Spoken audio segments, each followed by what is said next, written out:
ক্ষমতায় যাওয়ার জন্য বিএনপি কি করছে, কত বড় ঘটনা ঘটাচ্ছে।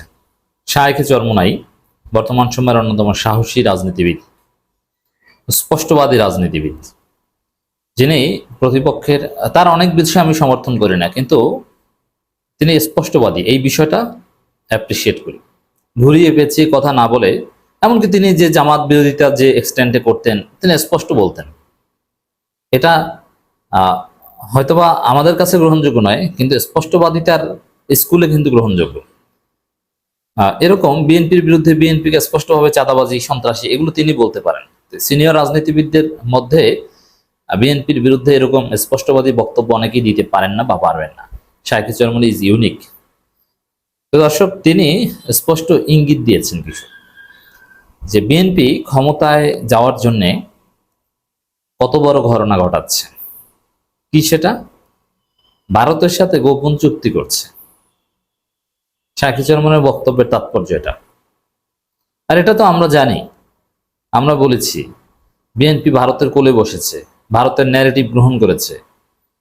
ভারত বলেছে যে তোমাদের 2/3 মেজরিটি নিয়ে ক্ষমতা এনে দিব। মজার বিষয়, ভারতের যে প্রজেক্ট, সেখানে বিরোধী দল বানাবে কিন্তু জাতীয় পার্টিকে। এই প্ল্যান কিন্তু পাস। কিন্তু মজার বিষয় যে ভারতের প্ল্যান সরকারি দল নিয়েই তো পাস হবে না, বিরোধী দল নিয়ে পাস হবে কিভাবে? জাতীয় পার্টিকে নিয়ে আমরা দফা করবো, এত সহজ না। জাতীয় পার্টিকে প্রধান বিরোধী দল বানানোর যে বন্দোবস্ত, এগুলো নিয়ে অনেক কাউর হবে, এত সহজ না।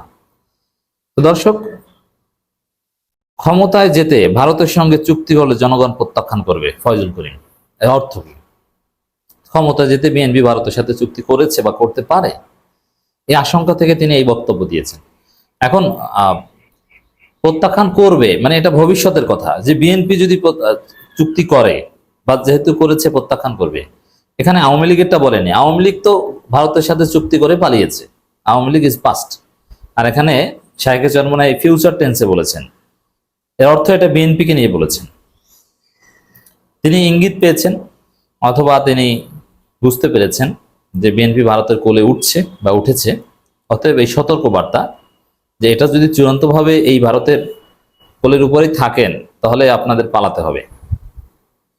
আপনারা দেখেছেন যে তারেক রহমানের সাথে প্রফেসর ইউনূসের বৈঠক হয়েছে। সেই বৈঠকে বিএনপি দুইজন লোককে রেখেছে, দুইজনে পিওর ভারতীয় মাল। একজন আমির খসরু মাহমুদ চৌধুরী, আর একজন তারেক রহমানের পররাষ্ট্র বিষয়ক উপদেষ্টা হুমায়ুন কবির। দুইজনে পিওর ভারতীয়। এই হুমায়ুন কবির সম্পর্কে একটা তথ্য দিই। খালেদা জিয়া সক্রিয় থাকা অবস্থায়, জেলে যাওয়ার আগেই এই হুমায়ুন কবিরকে ভারত পাঠিয়েছে তারেক রহমান। এই হুমায়ুন কবির বলে এসেছেন, এবং তিনি সাংবাদিকদের, বিবিসিকে বলেছিলেন, ভারতে বসে বলেছিলেন, দিল্লিতে বসে, যে না, আমরা ভারতকে বলেছি যে আমরা আগের মতো ভারত বিরোধিতা করব না, আগের মতো ভারত বিরোধিতা থেকে আমরা সরে আসবো। তারপর থেকে জামাতকে জোটের মিত্র বা তাদের সঙ্গী হিসেবে তারা স্বীকার করা বন্ধ করে দিয়েছে। খালেদা জিয়া থাকতে খালেদা জিয়ার বিরুদ্ধে এভাবে অবস্থান নিয়েছে। এই হচ্ছে পিওর ভারতীয় মালের চরিত্র। তাদেরকেই সাথে রাখছে তারেক রহমান। আচ্ছা, প্রফেসর ইউনূসের সাথে বৈঠক হয়েছে, এখানে তো চাইলে খন্দকার মোশাররফ কিংবা ব্যারিস্টার জমিরুদ্দিন সরকার, এদেরকেও তো রাখতে পারতো, কিন্তু না, একদম ভারতীয় মালকেই রাখতে হচ্ছে।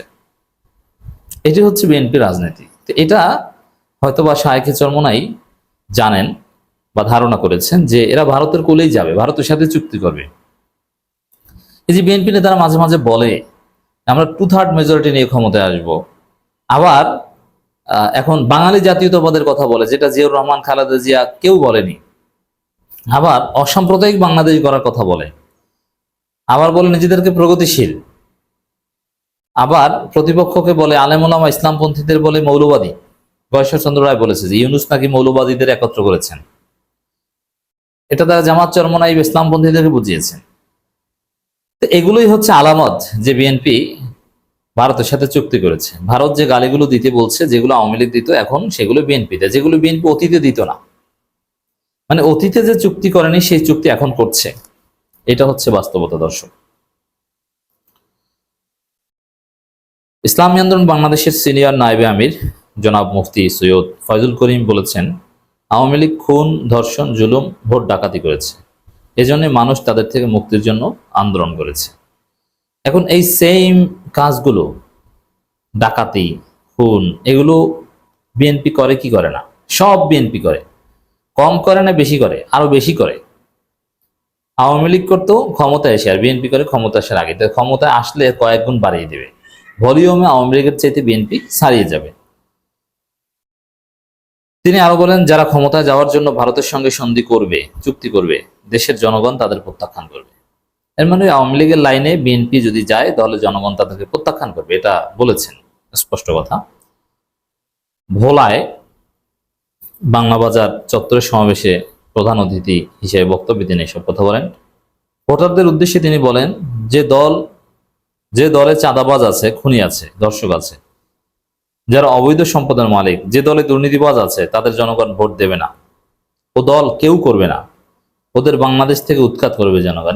এই যে হুমকিটা কাকে দিয়েছেন? উত্তর হচ্ছে বিএনপিকে দিয়েছেন। কারণ বর্তমানে চাঁদাবাজ বললেই বিএনপি, আওয়ামী লীগ তো আর চাঁদাবাজি করছে না এখন। আর এখন তো আর দুর্নীতি, খুন এগুলো আওয়ামী লীগ করছে না, এগুলো সব বিএনপি করছে। তাহলে দর্শক, চাঁদাবাজ আছে বিএনপিতে, অতএব বিএনপিকে জনগণ ভোট দিবে না। জনগণ শুধু ভোট দিবে না, শাইখে চরমোনাই বলছেন অদূর ভবিষ্যতে বিএনপিকে জনগণ উৎখাত করবে। অবৈধ সম্পদের মালিক আছে, এদেরকে ভোট দেবেন না, সাফ কথা। এই আলেম ওলামা ইসলামপন্থীদের যে এই বিএনপির বিরুদ্ধে স্পষ্ট কথা, এটা জনগণকে জানিয়ে দেওয়া দরকার। দর্শক, আপনারা জানিয়ে দিবেন। এখন অনেকেই নাম বলেন না, যদিও শাইখে চরমোনাই অধিকাংশ ক্ষেত্রে নাম বলেন, কিন্তু এখানে নাম বলেননি। কিন্তু কাকে বুঝিয়েছেন এটা স্পষ্ট, আমরা ব্যাখ্যা করে বুঝিয়ে দিলাম। এখানে হেজিটেশনের কিছু নেই, এগুলো সব বিএনপি কে বলেছেন। তো দর্শক, এইভাবে বিএনপি যে ভারতের কোলে চলেছে, বিএনপি যে ভারতের ব্লুপ্রিন্টে চলছে, এটা জনগণকে বোঝাতে হবে। এবং ভারতের পরিকল্পনা, এই যে ইসলামপন্থীরা বৃহত্তর জোট করছে, এটা নিশ্চিত মোটামুটি নানান সোর্স থেকে আমরা কনফার্ম হয়েছি যে ইসলামপন্থীদের ভোটের বাক্স থাকবে, এটা এই বিষয়ে তারা 100% কনসেনসাস হয়েছে। তবে আনুষ্ঠানিক কোনো একটা নাম দিয়ে জোট করবে না অঘোষিত সমঝোতা করবে, জাস্ট প্রত্যেক আসনে তাদের একজন করে প্রার্থী থাকবে, কোন জোটের নাম টাম না, এ বিষয়ে দ্বিমত আছে। তবে ইসলামপন্থীদের ভোটের বাক্স হবে একটা, এটা ফাইনাল। ইসলামপন্থীদের ভোটের বাক্স যদি একটা হয়, তাহলে ইসলামপন্থীরা ক্ষমতায় আসবে, ক্ষমতায় না আসলেও প্রধান বিরোধী দল হবে জামাত চরমোনাই এরা। কিন্তু ভারত পরিকল্পনা করেছে যে না, জাতীয় পার্টিকে প্রধান বিরোধী দল বানাবে। এমনকি ওয়াকারুজ্জামান আর্মি চিফ তিনি এতে রাজি, এই জন্য জাতীয় পার্টিকে প্রোটোকল দিচ্ছেন, জিএম কাদেরকে বা এদেরকে মাঠে নামাচ্ছেন। আর জাতীয় পার্টিকে অনেকে ভাববেন জাতীয় পার্টির পক্ষে বিরোধী দল হওয়া সম্ভব, এদের কি ভোট আছে নাকি, এদের রাজনীতি আছে? না, এদের নাই, কিন্তু এদের নিবন্ধন আছে। কিন্তু আওয়ামী লীগের ভোট আছে, আওয়ামী লীগের লোকজনের ভরসা হচ্ছে এখন জাতীয় পার্টি। এই জন্য ইসলামপন্থীদের শুধু জোট করলে হবে না, ভারতের ষড়যন্ত্র ঠেকিয়ে দিতে হবে। ভারত চায় ইসলামপন্থীরা যেন সেকেন্ড হতে না পারে। অতএব ভারতের বিরুদ্ধে রাজনীতি, বিএনপির বিরুদ্ধে রাজনীতি, এগুলো এক সূত্রে কথা।